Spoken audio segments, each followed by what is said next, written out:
Salam alaikum tout le monde, j'espère que vous allez bien. On va commencer cette séance par la correction des exercices. Les exercices que je vous avais donnés, quels sont-ils? Ben voilà, c'est cela.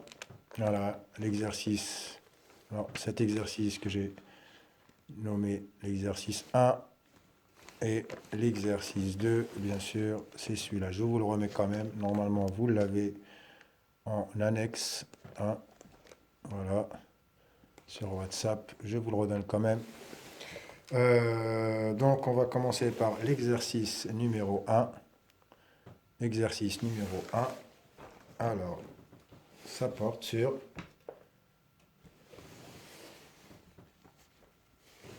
la connexion nerveuse de la langue le, avec le centre nerveux. Nous avons le centre nerveux. Alors, ici, c'est notre cerveau.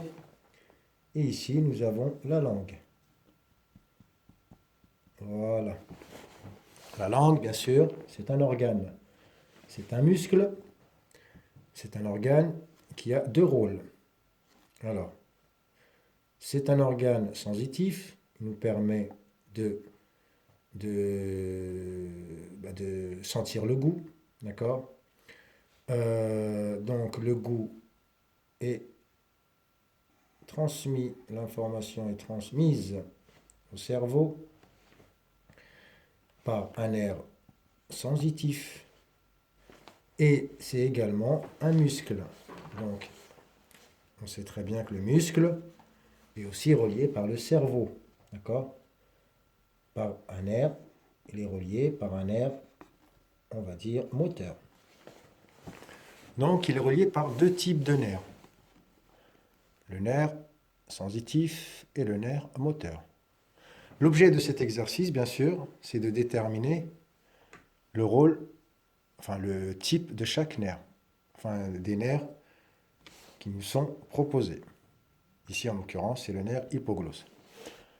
Ce qu'il faut savoir avant tout, c'est que, voilà, je le répète, la langue est un organe qui joue deux rôles. À la fois, elle a un rôle sensitif et un rôle moteur. Bien sûr, on a besoin de la langue pour parler.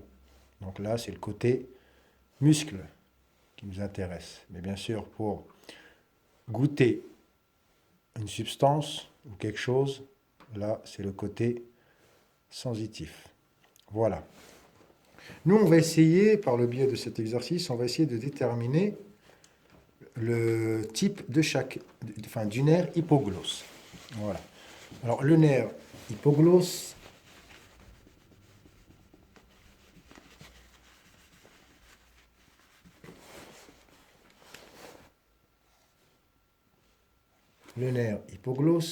on en a deux. Un à droite et un à gauche. Je vais l'écrire comme ça, le nerf hypoglosse. Alors, il y a la droite et le nerf hypoglosse. Alors ici, on a mis le nerf hypoglosse dans l'exercice, c'est le gauche, et ici le droit, peu importe. Nous savons que c'est un muscle. Donc, un muscle est forcément relié au centre nerveux par un nerf moteur pour justement recevoir des informations. Quand vous parlez, bien sûr, c'est le cerveau qui agit avant. D'accord? Quand vous voulez vous exprimer, quand vous voulez pousser un cri, bien sûr, la commande vient du cerveau. Cette commande-là est transmise par un nerf moteur. Il faut savoir aussi, enfin, entre parenthèses, que la langue, c'est le seul muscle visible. D'accord? C'est le seul muscle visible à l'œil nu. Sinon, tous les autres muscles sont recouverts soit par la peau, soit ils sont à l'intérieur de notre corps. Voilà, c'est juste une petite parenthèse. Revenons à notre exercice. Nous avons un nerf hypoglosse et on veut savoir si c'est un nerf sensitif, enfin j'allais dire optique, mais non. Est-ce que c'est un nerf sensitif ou est-ce que c'est un nerf sensitif ou est-ce que c'est un nerf moteur? Pour cela, on a réalisé une expérience. On a coupé tout simplement le nerf. On l'a sectionné.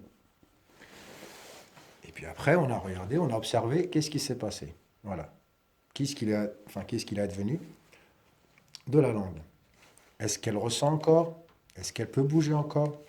Et tout ça, c'est indiqué dans le petit tableau là. Voilà, nous avons les résultats de notre observation. On va analyser tout ça et puis on va essayer d'en tirer une conclusion. Voilà. Alors, étape numéro 1, bien sûr, je fais ce qu'on peut appeler une expérience test, c'est-à-dire je fais mon observation avant la section. Avant la section, bien sûr, tout est normal. Que ce soit la sensibilité ou la motricité, tout est normal. Donc là, on va dire que c'est une... On va comparer avec notre... On va dire notre interprétation, ici. Et on va sectionner le nerf, on va le couper et on va regarder ce qui se passe. Et qu'est-ce qu'on nous dit? On nous dit que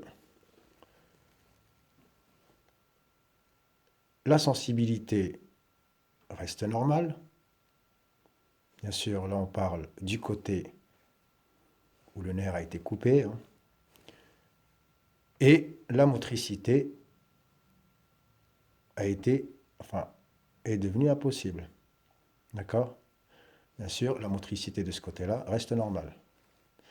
Mais là, on remarque que la motricité de la langue est perturbée. Donc, forcément, on a coupé, on a sectionné un nerf moteur. Voilà ce qu'il fallait en conclure. C'est à la fois simple, mais bien sûr, il faut y aller progressivement. D'accord? Alors, je vais vous donner la correction de l'exercice. Voilà, qu'est-ce qu'il faut reporter sur le cours. Bien sûr, tout ce que je vous donne...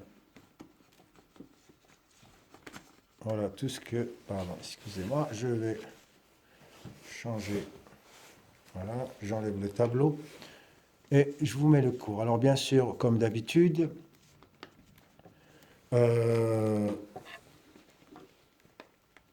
capture d'écran, ou soit vous attendez que je vous envoie le document photo.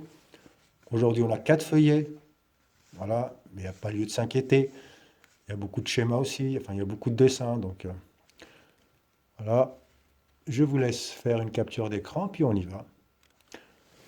Alors, on va s'occuper de la partie sensitive, c'est-à-dire le goût.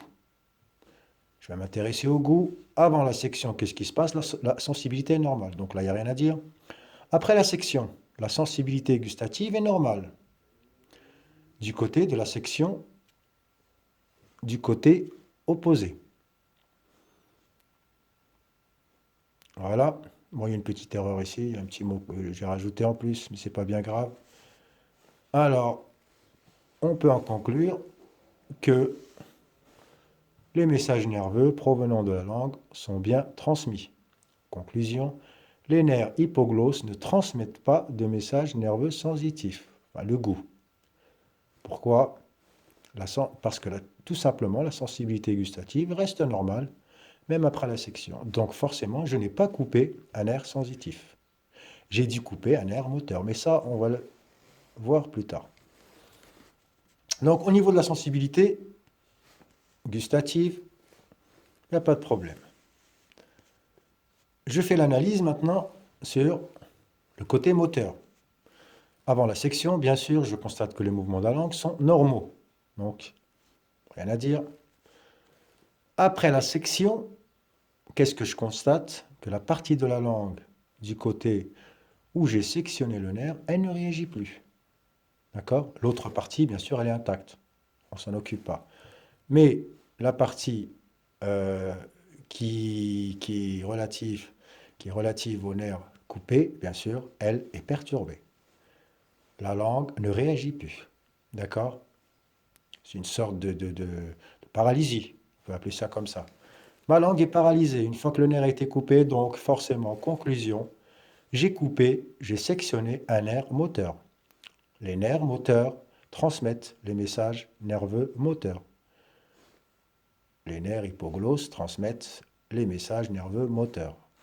Donc, notre nerf hypoglosse est un nerf moteur. Voilà ce qu'il fallait sortir en conclusion. Voilà, c'est tout simple. Il n'y a rien de difficile. Bien sûr, c'est du travail. C'est un travail scientifique, donc il faut aller progressivement. Il faut observer, analyser et tirer une conclusion. L'exercice numéro 2, c'est un exercice du même style. Voilà. Je vous remets encore le document. Exercice numéro 2, interpréter une expérience. C'est un exercice qui est exactement du même style. Nous avons des nerfs et j'ai envie de connaître leur rôle. Qu'est-ce qu'ils transmettent? Alors ici, on va... Alors ici, voilà, on va bien sûr s'occuper du nerf rachidien. Voilà, on va pas rentrer dans le détail. Hein. Donc, je vais essayer d'être rapide. C'est à peu près le même protocole. J'observe qu'est-ce qui se passe avant section et après section. Et puis après, j'en tire une conclusion. Je passe tout de suite à la correction.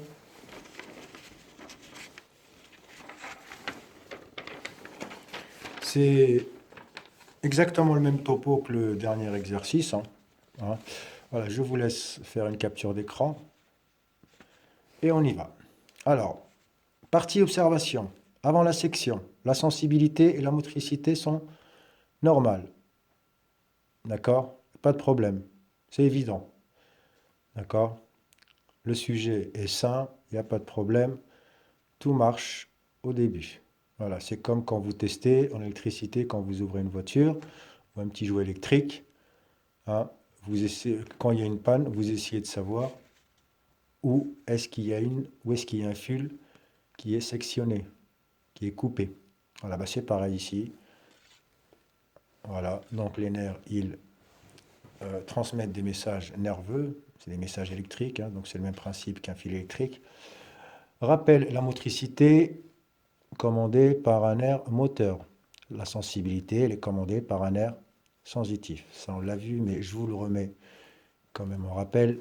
Après la section, voilà la partie qui nous intéresse. On constate que du côté de la section, la partie du corps n'a plus de sensibilité, mais conserve la motricité, c'est-à-dire que on ne ressent plus rien. Je peux bouger le corps, enfin, ou la partie du corps, mais au niveau sensibilité, je ne ressens plus rien. C'est-à-dire que si on touche cette partie du corps, elle est insensible. Voilà, c'est une sorte de paralysie aussi. Bien sûr, ce n'est pas une paralysie motrice, hein, c'est une paralysie, on va dire, qui touche à la sensibilité. D'accord? La partie du corps dont le nerf n'a pas été coupé reste normale. Bien sûr, la motricité et la sensibilité. Voilà, ça c'est la partie observation. D'accord? Vous avez tout dans le petit tableau. Ici, bien sûr, il faut le relire avant d'en tirer une conclusion. Et nous, qu'est-ce qu'on peut sortir comme conclusion? J'en déduis que le nerf rachidien est un nerf sensitif. Contrairement à l'exercice 1, ici, on a un nerf sensitif. J'ai coupé le nerf, je ne ressens plus rien, donc c'est un nerf sensitif, tout simplement. Le nerf rachidien est un nerf sensitif. D'accord? Vous ferez des petites recherches personnelles sur le nerf rachidien. Je vous donnerai des documents. Bon, ça sera de la lecture, hein, c'est pour votre culture générale. Je ne vous demande pas de retenir ce mot-là, mais jetez-y un petit coup d'œil, hein, ça ne va pas faire de mal. Et là, on passe à la suite du cours. Voilà, on va entamer le chapitre numéro 2. On va entamer le chapitre numéro 2, le fonctionnement du système nerveux. D'accord? Chapitre 1, on a parlé des mouvements, comment sont organisés les mouvements, comment ils sont commandés, comment se transmet le message. là, on va essayer de rentrer un peu dans le détail, essayer de comprendre comment est constitué le système nerveux. Voilà. Activité 1, le cerveau. On va commencer bien sûr par le cerveau. Le centre nerveux le plus important, c'est le cerveau. Notre cerveau est constitué bien sûr de cellules qu'on appelle neurones. On verra ça plus tard. Mais il est surtout divisé en deux hémisphères, comme notre planète. Notre planète est divisée en deux hémisphères, l'hémisphère sud, l'hémisphère nord. Le cerveau, lui, est subdivisé en deux hémisphères, l'hémisphère droit et l'hémisphère gauche. Voilà. Il faut savoir qu'il représente seulement 2% de notre masse corporelle, mais il consomme 20% de l'énergie. D'accord? Donc c'est un organe qui consomme beaucoup. Et en général, quand vous arrêtez de respirer, si vous avez par exemple un manque d'oxygène, c'est toujours le cerveau qui est atteint en premier. D'accord? Le cerveau est un organe qui consomme énormément d'énergie. C'est un organe qui travaille beaucoup. Non seulement il travaille le jour, mais aussi la nuit. Voilà. Il est responsable de toutes nos activités intellectuelles et de notre motricité. Et bien sûr, de la perception de notre environnement. D'accord? Tout ce qu'on voit, tout ce qu'on ressent, tout ce qu'on sent, bien sûr, ça passe par le cerveau pour être analysé. Et puis le cerveau réagit en conséquence. Qu'est-ce qu'il faut retenir? Alors, le cerveau est un organe qui est composé de cellules qu'on appelle neurones, qu'on verra par la suite. Et on a deux hémisphères, l'hémisphère droit, l'hémisphère sud. C'est un organe qui représente à peu près 2% de la masse corporelle, mais qui consomme 20% du dioxygène. 20% du dioxygène, c'est-à-dire 20% aussi de l'énergie. Voilà. Quelles sont les cellules qui composent notre système nerveux? Quelles sont les principales cellules? Alors, titre, question 1. De quelles cellules est-il principalement constitué? Le cerveau est constitué, bien sûr, pas que le cerveau, il y a aussi la moelle épinière, de cellules qu'on appelle neurones. Vous savez ce que c'est que les cellules? C'est la plus petite entité d'un organisme vivant. Alors vous avez différentes cellules, hein. Chaque cellule, bien sûr, a sa particularité. Chaque cellule est différenciée, c'est-à-dire qu'elle a un rôle, elle a sa particularité, pardon. On a des cellules musculaires, on a des cellules respiratoires, voilà, on a des milliers de cellules différentes, et chacune d'elles a un rôle. Notre cellule nerveuse qu'on appelle neurone, elle se schématise comme ça. Bien sûr, chaque cellule contient un noyau. Le noyau, bien sûr, le noyau, c'est lui qui contient l'information génétique. Vous verrez ça en troisième. Pour l'instant, vous retenez quoi? La cellule nerveuse est composée d'un noyau et bien sûr d'un corps cellulaire.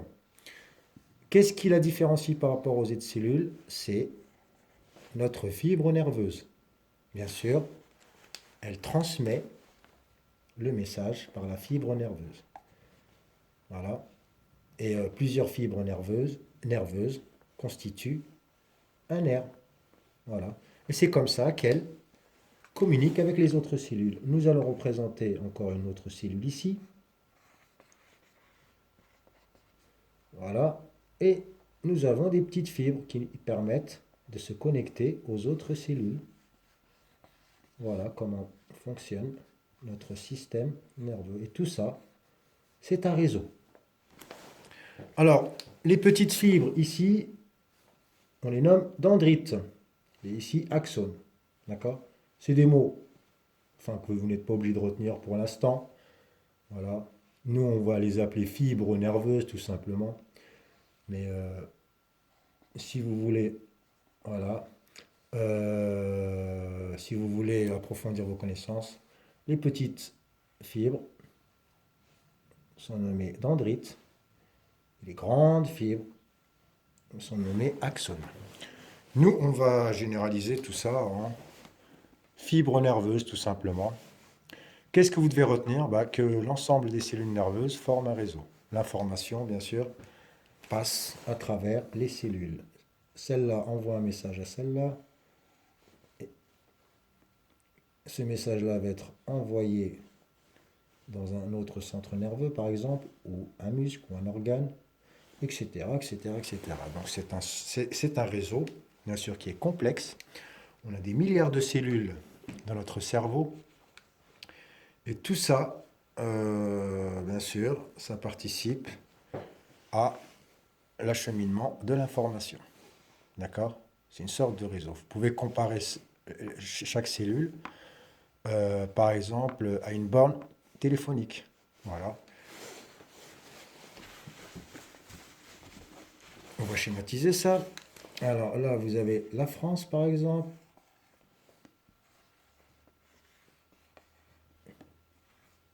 Et pour communiquer, on a besoin de bornes. D'accord? Voilà.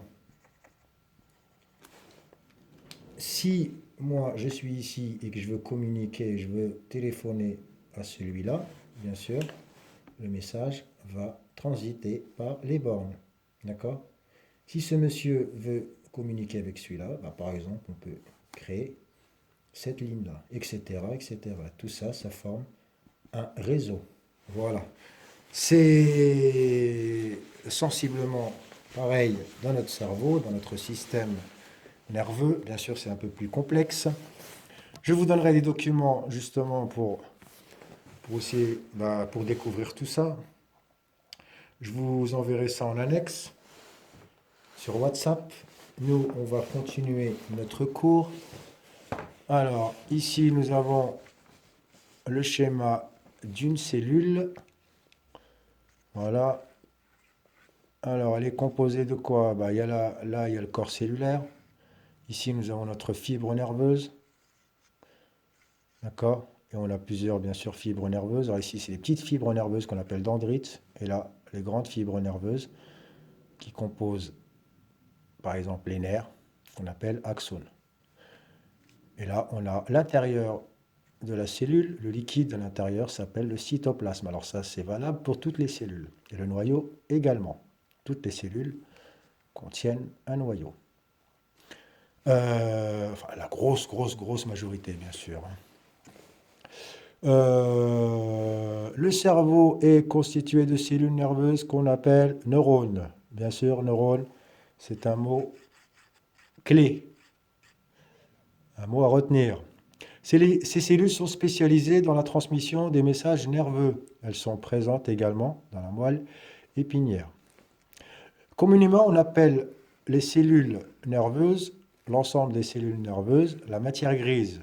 Je pense que vous avez déjà entendu cette expression-là.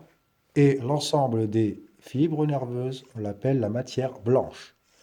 Voilà, c'est à titre indicatif. L'ensemble des cellules de notre système nerveux est appelé aussi matière grise. Voilà, c'est un mot qu'on emploie souvent. Et l'ensemble des fibres nerveuses qui constituent les nerfs, c'est les grands câbles, on va dire, c'est de la matière blanche. La communication nerveuse se fait par les neurones. Ces derniers sont connectés entre eux, c'est ce qu'on avait vu tout à l'heure sur le petit schéma, et sont organisés en réseau. Et pour la fin du cours, le lexique, vous avez le mot neurone à retenir, une cellule du système nerveux. Voilà, tout simplement. Neurone, qu'est-ce qu'un neurone? C'est une cellule du système nerveux, tout simplement. Je vous ai donné la définition la plus simple qu'il faudra retenir, bien sûr. Voilà, c'est la fin du cours. Alors, je ne vous donne pas d'exercice. Je veux simplement que vous recopiez tout le cours correctement, que vous m'envoyez ça. Vous avez toutes les vacances pour assimiler les derniers cours de SVT. Il faudra relire, revoir les vidéos. Et je vais vous envoyer un lien. Je vais vous envoyer, enfin plutôt des liens, hein, je vais vous envoyer des liens. Je vais vous envoyer déjà ce document-là. Voilà, c'est très bien expliqué. Voilà, vous pouvez faire capture d'écran. Je vais vous l'envoyer par WhatsApp. Et ce document-là, bien sûr, c'est pour votre lecture personnelle, hein, si vous voulez, si vous vous intéressez au cerveau et à tout ce qui s'y rapporte. Voilà, c'est la lecture, c'est intéressant. Et bah écoutez, moi je vous laisse et puis bah, je vous dis à la prochaine.